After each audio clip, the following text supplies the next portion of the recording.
Good evening, students. And today we are discussing about the one more new topic in microeconomics degree BS second semester. So మనం అయితే సక్సెస్ఫుల్గా unit one అనేటువంటి దాన్ని complete చేయడం జరిగింది. Second unit topic degree BA second సెమిస్టర్లో మనకి unit 2లో డిమాండ్ అండ్ కన్జంప్షన్ అనేటువంటి టాపిక్ గురించి ఈరోజు మనం అయితే డిస్కస్ చేయబోతున్నాం. సో ఫస్ట్ వచ్చేసి మనము అసలు డిమాండ్ అంటే ఏమిటి అనేటువంటి దాని గురించి అబ్జర్వ్ చేద్దాం. సో మామూలుగా మనము వాడుక భాషలో చెప్పాలంటే డిమాండ్ అంటే వాడుక భాషలో జనరల్గా మనము డిమాండ్ అంటే ఏమి చెప్తామంటే కనుక ఒక వస్తువుకు గల డిమాండ్. ఫర్ ఎగ్జాంపుల్ మనకు యూత్ ఎక్కువగా ఎలక్ట్రానిక్ గ్యాజెట్స్ని ఎక్కువగా కొనడం వల్ల వాటికి డిమాండ్ ఉంది అంటే వాడుక భాషలో చెప్తున్నా. ఓకేనా, ఎలక్ట్రానిక్ వస్తువులకి మన దేశంలో ఎక్కువ డిమాండ్ ఉంది, అది వాడుక భాష. సబ్జెక్టు పరంగా చూద్దాం, what is demand in micro economics. ఓకేనా, demand refers to the quantity of a good or service that consumers are willing and able to buy at a given price level during a specific period of time. So ఇక్కడ మనము గమనించాల్సినటువంటి విషయం ఏమిటంటే ఇక్కడ quantity of a good or service అంటే కొంత మొత్తంలో, మనము కరెక్ట్గా మెజర్మెంట్ ఏం చెప్పట్లేదు, కొంత మొత్తంలో. ఓకేనా, మెజర్మెంట్ అనేటువంటి డిఫరెంట్ టైప్స్ ఉంటాయి. ఓకేనా, టైప్స్ ఆఫ్ మెజర్మెంట్స్ అనేవి వేరే టైప్స్, అది మనకి ఇప్పుడు అవసరం లేదు. ఓకేనా, quantity of a good or service కొంత మొత్తంలో వస్తువు లేదా సేవలు. Consumers are willing and able to buy, వినియోగదారులు అనేటువంటి వారు కొనడానికి సిద్ధంగా ఉన్నారు. వినియోగదారులు అనేటువంటి వారు వస్తు సేవలను కొనడానికి సిద్ధంగా ఉన్నప్పుడు ఏ given price level during a specific period of time, ఒకానొక సందర్భంలో ఒకానొక సమయంలో వినియోగదారులు అనేటువంటి వారు కొంత మొత్తంలో వస్తు సేవలను కొనడానికి సిద్ధంగా ఉంటే దాన్నే డిమాండ్ అంట. దీని గురించి మనం ఎక్కువగా చెప్పాల్సినటువంటి ఏముండదు, ఎందుకంటే మనము దీనిని ప్రతిరోజు చూస్తూనే ఉంటాం. అది ఎలాగంటే ఉదాహరణకు మనము ఆన్లైన్ బిజినెస్ తీసుకుందాం, like Flipkart, Amazon, Meesho, Shopsy. So different types of మనకి ఆన్లైన్ మార్కెట్స్ ఉన్నాయి. ఉదాహరణకు మనము ఫ్లిప్కార్ట్లో అయితే బిగ్ బిలియన్ డేస్ ఉంటాయి అనుకోండి. సో అందరు ఏం చేస్తామంటే బిగ్ బిలియన్ డేస్ ఉంటే మనము వస్తువులను కొనడానికి ఇష్టపడతాం, అంటే సిద్ధంగా ఉంటాం. Quantity of a good or service that consumers are willing and able to buy at a given price level during a specific period of time. అంటే మనం ఇక్కడ గమనించాల్సినటువంటి విషయం ఏమిటంటే ఇక్కడ మనము ఎక్కువగా గమనించాల్సినటువంటి విషయం మనకి ఇక్కడే తెలిసిపోతుంది. వినియోగదారులు అనేటువంటి వారు వస్తు సేవలను కొనడానికి సిద్ధంగా ఉన్నారనేటువంటిది మనకి ఇక్కడ క్లియర్గా అర్థమవుతుంది. తర్వాత ఇంకొక ముఖ్యమైనటువంటి విషయం ఏమిటంటే ఒకానొక సమయంలో అంటే ఇక్కడ మనం గమనించాల్సినటువంటి విషయం ఏముంది, ఆ టైం ఎప్పుడు అంటే ఆ వస్తు సేవలకు ఏ టైంలో అయితే గనక డిమాండ్ ఉంటుందో అప్పుడు మనం వాటిని ఈజీగా పర్చేస్ చేయగలుగుతాం. ఫర్ ఎగ్జాంపుల్ మనకి ఇప్పుడు సమ్మర్ వస్తుంది, మ్యాంగోస్కి ఎక్కువగా డిమాండ్ ఉంటుంది, కూల్ డ్రింక్స్కి ఎక్కువగా డిమాండ్ అనేటువంటిది ఉంది. తెలుగులో అంటే కనుక శీతల పానీయాలకు ఎక్కువగా డిమాండ్ ఉంటుంది. మామూలుగా మనం డిమాండ్ అంటే ఏమిటంటే మనం ప్రతిరోజు చూస్తాం, ఎకనామిక్స్లో డిమాండ్ అనేటువంటిది ప్రతి చోట మనకు వస్తూనే ఉంటుంది, ఎక్కడో ఒక చోట. ఓకేనా, వాడుక భాషలోనైనా సబ్జెక్టు పరంగానైనా మనం డిమాండ్ అనేటువంటిది చాలా మనకి సాధారణ పదంలాగా. ఓకేనా, సో తర్వాత మనము ఇప్పుడు అర్థమైంది కదా, డిమాండ్ అంటే వినియోగదారులు అనేటువంటి వారు ఒకానొక టైంలో కొంత మొత్తంలో వస్తు సేవలను కొనడానికి సిద్ధంగా ఉండేటువంటి దాన్నే డిమాండ్ అంటారు అని చెప్పి ఇక్కడ చెప్పడం జరుగుతుంది. మనం ఇప్పుడు డిమాండ్ కర్వ్ చూద్దాం. డిమాండ్ కర్వ్ చూద్దాం. A graphical representation of the relationship between the price of a good and the quantity of demand. ఇక్కడ మనం గమనించాల్సినటువంటి విషయం ఏమిటంటే, a graphical representation of the relationship between price of a good, అదే ధరకి వస్తువుకి ఉన్నటువంటి డిమాండ్ లాగా క్వాంటిటీ లాగా చెప్పొచ్చు మనం. ఉదాహరణకి మనము ఒక మాటలో చెప్పాలంటే షుగర్ తీసుకుందాం. షుగర్ మనకి 1 కిలో క్వాంటిటీ కావాలి. సో మనకి 1 kilo quantity of sugar 40 rupees వేసుకుందాం. అంటే అక్కడ ధర ఎంత ఉంది? క్వాంటిటీకి ధర, ఒక క్వాంటిటీకి షుగర్ అనేటువంటిది ఎంత ధర ఉంది? 40 రూపీస్. అంటే దాన్నే మనం గ్రాఫికల్ రిప్రజెంటేషన్గా చూపించడం జరుగుతుంది. A graphical representation of the relationship between the price of a good and the quantity of demand. ఎంత మొత్తంలో డిమాండ్ ఉంది, ఎక్కడ ధర చెప్తున్నాం ఇక్కడ. ఓకేనా, ఫర్ ఎగ్జాంపుల్ ఇక్కడ మనం ధరకి డిమాండ్కి ఉన్నటువంటి రిలేషన్ను చూపించాలి. మధ్యలో ఏముంటాయి మనకి? గూడ్స్ అండ్ సర్వీసెస్ ఉంటాయి.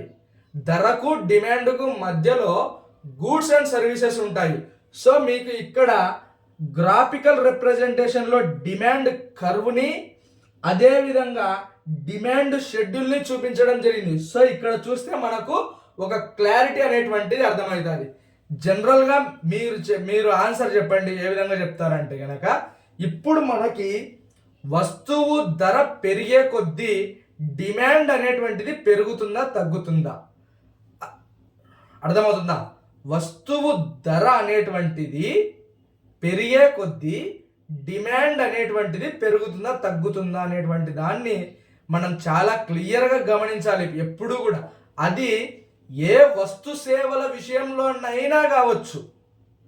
బాగా వినండి, ధర పెరిగే కొద్దీ డిమాండ్ అనేటువంటిది పెరుగుతుందా తగ్గుతుందా అనేది ఏ వస్తు సేవల విషయంలోనైనా కావచ్చు. అది ఇక్కడ మనం చూద్దాం, ప్రైజు డిమాండ్. అందుకే ఇక్కడ డిమాండ్ షెడ్యూల్ అనేటువంటి చార్ట్ను వేయడం జరిగింది. నేను ఇక్కడ ఒకసారి చూద్దాం.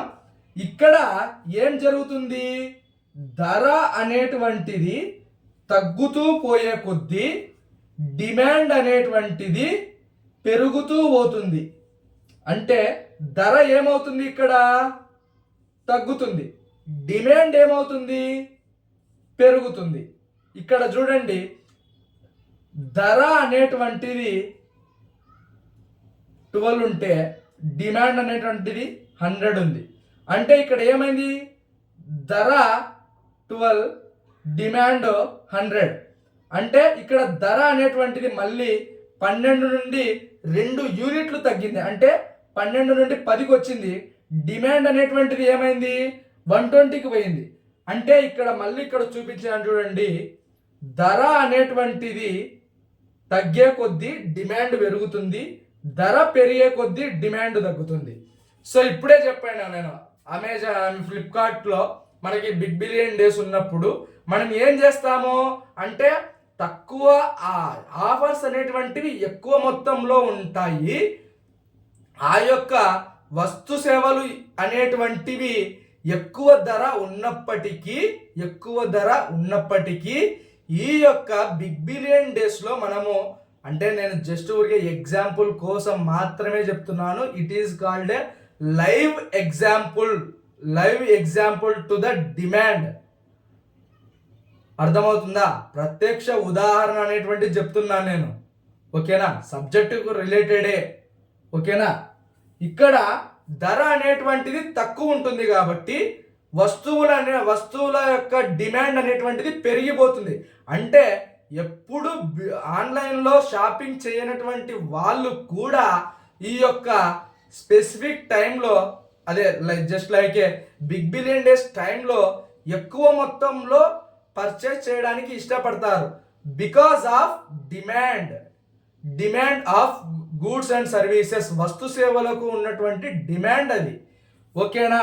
అందుకే ఇక్కడ బిగ్ బిలియన్ డేస్లో ఏం చేస్తారు, ఆ వస్తువు ధర ఉన్నదానికంటే తగ్గించడం జరుగుతుంది, ఆఫర్ ఇస్తారు. ఉదాహరణకు ఈ యొక్క స్కెచ్ పెన్ తీసుకుందాం. ఈ యొక్క మార్కర్ అనేటువంటిది మార్కెట్లో 25 రూపీస్. అదే ఒకవేళ బిగ్ బిలియన్ డేస్లో మనకి 20 రూపీస్కో 15 రూపీస్కో వస్తుంది. అంటే ఏమైంది, ధర అనేటువంటిది తగ్గింది, డిమాండ్ అనేటువంటిది పెరిగింది. సో అదే మనం ఇక్కడ డిమాండ్ షెడ్యూల్లోనూ చూపిస్తున్నాం, తర్వాత గ్రాఫికల్ రిప్రజెంటేషన్లో కూడా చూపిస్తున్నాం. ఇక్కడ మనము ఓఎక్స్ యాక్సిస్ మీద ఏం తీసుకున్నాం చెప్పండి. ఓఎక్స్ దగ్గర ఏం తీసుకున్నాం, ఓఎక్స్ యాక్సిస్ దగ్గర ఏం తీసుకున్నాం చెప్పండి, డిమాండ్ తీసుకున్నాం. ఓఎక్స్ యాక్సిస్ దగ్గర డిమాండ్ తీసుకున్నాం. ఓవై యాక్సిస్ దగ్గర ప్రైస్ తీసుకున్నాం, ఓకేనా? అర్థమవుతుందా? ఇక్కడ ఓఎక్స్ అక్షంపై డిమాండ్ తీసుకోవడం జరిగింది, ఓవై యాక్సిస్ పై ప్రైస్ తీసుకోవడం జరిగింది. మనకు ఎకనామిక్స్ లో మార్కులు పడేది ఈ యొక్క పట్టికలకి, ఈ యొక్క డయాగ్రామ్స్ కి మాత్రం మార్కులు చాలా ఇంపార్టెంట్. డయాగ్రామ్ ఎక్స్ప్లెనేషన్ కానీ డయాగ్రామ్ మనం వేసేటప్పుడు కానీ చాలా జాగ్రత్తగా 1కి 10 సార్లు ఆలోచించి చక్కగా నీట్గా వేస్తేనే మనకి మార్కులు పడతాయి. ఎందుకంటే చిన్న తప్పు అయినప్పటికీ కూడా మనం చాలా సమస్యను ఎదుర్కొంటాం, మార్కులు తగ్గే అవకాశం ఉంది. అందుకే పట్టికల విషయంలో కానీ డయాగ్రామ్స్ విషయంలో కానీ చాలా జాగ్రత్తగా ఉండాలి. ఈ యొక్క డిడి అనేటువంటిది curve, it is called demand curve మనకి ఇది, ఓకేనా? ఇక్కడ ఇది డిమాండ్ కర్వ్, అర్థమవుతుందా? డిమాండ్ కర్వ్ అది, ఓకేనా? మీకు ఏమైనా డౌట్ ఉంటే కామెంట్ సెక్షన్లో అడిగితే నేను చెప్తాను, మళ్ళీ మీరేం ఫీల్ కావాల్సిన పని లేదు. దానికి సబ్జెక్ట్ విషయంగా నేను ఎన్నిసార్లు ఎక్స్ప్లెయిన్ చేయడానికైనా ఐఎమ్ రెడీ, ఓకేనా? టు టీచ్ సబ్జెక్ట్ ఓన్లీ, ఓకేనా? సో మనకి ఇప్పుడైతే నేను మీకు అర్థమైంది అనుకుంటున్నాను. ఒకటే గుర్తుపెట్టుకోండి, ధర అనేటువంటిది ధర తగ్గే కొద్దీ డిమాండ్ పెరుగుతుంది, ధర పెరిగే కొద్దీ డిమాండ్ తగ్గుతుంది. ధర ఏం చేస్తుంది, తగ్గుతుంది. డిమాండ్, ఇప్పుడు లెఫ్ట్ హ్యాండ్ అనేటువంటిది ధర అనుకోండి, రైట్ హ్యాండ్ అనేటువంటిది డిమాండ్ తీసుకుందాం. ధర అనేటువంటిది ఏం చేస్తుంది, ధర ఏం చేస్తుంది, పెరుగుతుంది. డిమాండ్ ఏం చేస్తుంది, పెరుగుతుంది తగ్గుతుందా, తగ్గుతుంది. ధర అనేటువంటిది తగ్గింది, డిమాండ్ అనేటువంటిది పెరుగుతుంది. సో ఈ విధంగా గుర్తుపెట్టుకోండి, ఓకేనా? It is called a opposite direction to price and demand, ఓకేనా? రెండు ఆపోజిట్ ఉంటాయి. సో నేనైతే కనుక ఈ యొక్క డిమాండ్ కర్వ్ గురించి మీకు అర్థమైందని అనుకుంటాను. నెక్స్ట్ లా ఆఫ్ డిమాండ్ సూత్రానికి వెళ్దాం మనం.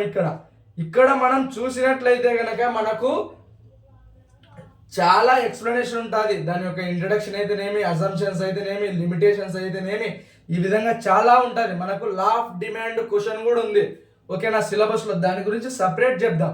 నేను ఏమంటే ఇప్పుడు యూనిటీలో డిమాండ్ అండ్ కన్జంప్షన్ స్టార్ట్ చేసినప్పుడు ఫస్ట్ డిమాండ్ గురించి చెప్పుకుంటూ వస్తున్నాను. దానిలో జస్ట్ ఊరికే బ్రీఫ్ ఎక్స్ప్లెయిన్ చేస్తున్నాను. లా ఆఫ్ డిమాండ్ సూత్రం అంటే ఏమిటి అని చెప్పేసి, as the price of a good increases the quantity demanded decreases సెర్టెన్ ప్యారిబస్. ఇది సెర్టెన్ ప్యారిబస్ అనేటువంటిది లాటిన్ పదం. అంటే దానికి అర్థం ఏమిటంటే ఇతర అన్ని విషయాలు సమానంగా ఉండాలి. ఇతర అన్ని విషయాలంటే ఏమిటి, ఇక్కడ మనం గమనించినట్లయితే కనుక బాగా చూడండి. యాజ్ ద ప్రైస్ ఆఫ్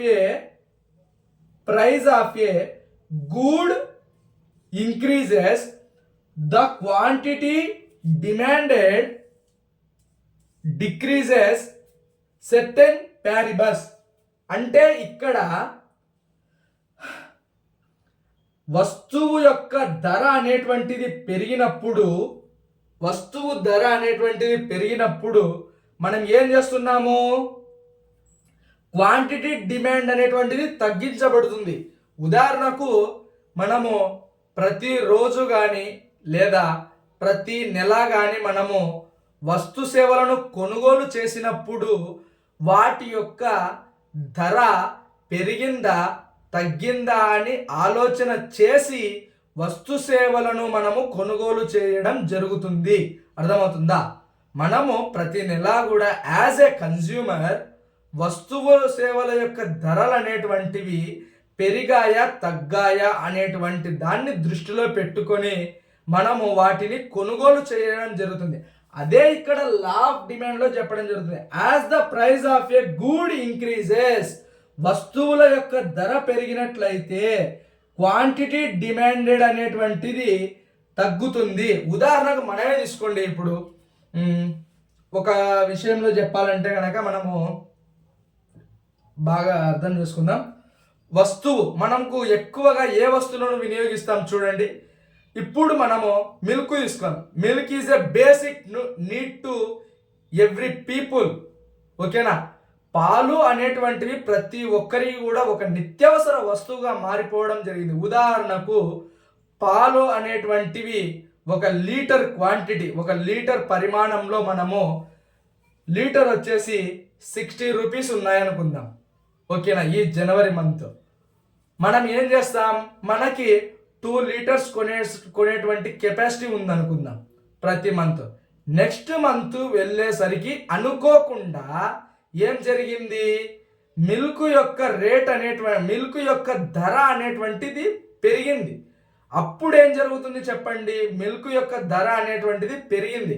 అప్పుడు ఏం జరుగుతుంది, డిమాండ్ అనేటువంటిది తగ్గుతుంది. ధర పెరిగే కొద్దీ డిమాండ్ అనేటువంటిది తగ్గుతుంది.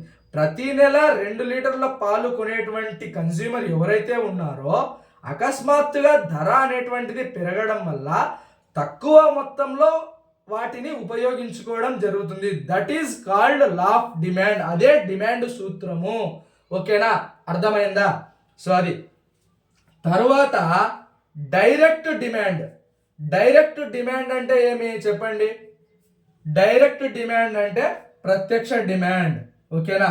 డైరెక్ట్ డిమాండ్ అంటే ప్రత్యక్ష డిమాండ్. అక్కడ ఏం లేదు, మనకి పేర్లోనే ఉంది, ప్రతిదీ కూడా పేర్లోనే ఉంది. ఓకేనా? ప్రత్యక్ష డిమాండ్.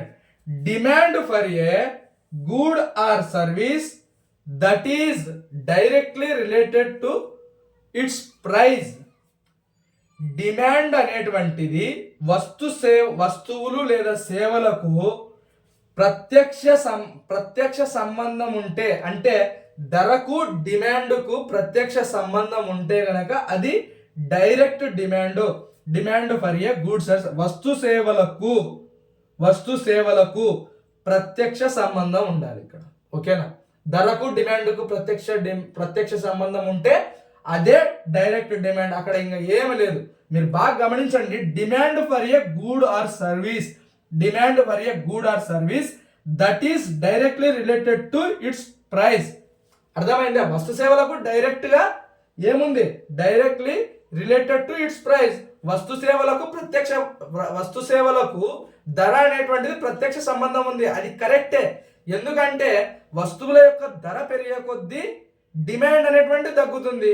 అందుకే అక్కడ డైరెక్ట్ డిమాండ్, ప్రత్యక్ష డిమాండ్ అనేటువంటిది చెప్పడం జరుగుతుంది. ఓకేనా? అది ఓకే.